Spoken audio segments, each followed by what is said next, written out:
જામનગર જિલ્લાના જોગવડ ગામે 10 સગર્ભા માતાઓ અને 68 બાળકોનું રસીકરણ કરવામાં આવ્યું। જિલ્લા વિકાસ અધિકારી શ્રી વિકલ્પ ભારદ્વાજ અને મુખ્ય જિલ્લા આરોગ્ય અધિકારી શ્રીના માર્ગદર્શન તળે છેવાડાના ગ્રામ્ય વિસ્તારોમાં રહેતા નાગરિકોનું રસીકરણ પૂર્ણ કરવાની ઝુંબેશ હાથ ધરવામાં આવી છે। લાલપુર તાલુકાના પ્રાથમિક આરોગ્ય કેન્દ્ર પડાણાના સબ સેન્ટર જોગવડ ગામમાં જિલ્લા આરોગ્ય વિભાગ દ્વારા 30 ટીમ બનાવીને રૂટીન આરોગ્ય સર્વેની કામગીરી હાથ ધરવામાં આવી હતી। જોગવડ ગામમાં પરપ્રાંતીય મજૂરોની ખૂબ અવરજવર રહેતી હોય છે અને અમુક લાભાર્થીઓ રસીકરણ વિશે વિવિધ અફવાઓથી ડરી લાભથી વંચિત રહી ગયા હોવાનું સામે આવ્યું હતું।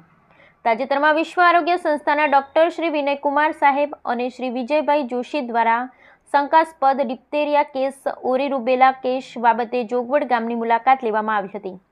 તેઓની ક્ષેત્રીય મુલાકાત દરમિયાન રસીકરણ ના કરાવ્યું હોય તેવા બાળકો આ વિસ્તારમાં રહેતા હોવાનું સામે આવ્યું હતું। श्री विनयकुमार और जिला आरोग्य विभाग द्वारा लालपुर तालुका आरोग्य अधिकारी श्री डॉक्टर पीडी परमार ने जोगवड गाम में खास सर्वे टीमों द्वारा व्यवस्थित रीते हेल्थ सर्वेलन्स करवानी खास सूचना अपाई हती। Lalpur taluka health officer Shri doctor PD Parmar, supervisor TMPS Shri Makwana भाई, THV Shri Najmaben Kathiya, medical officer Shri doctor Ambaliya, AYUSH टीमना श्री डॉक्टर मानसी मैडम साथे रूटीन हेल्थ सर्वेलन्सનું आयोजन કરવામાં આવ્યું હતું।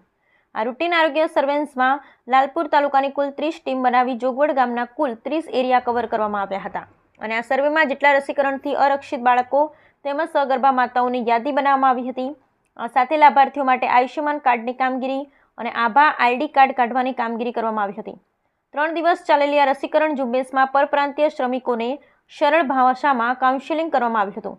તેઓ રસીકરણ માટે સહમત બનતા 10 સગર્ભા માતા અને 68 બાળકોનું રસીકરણ કરવામાં આવ્યું હતું।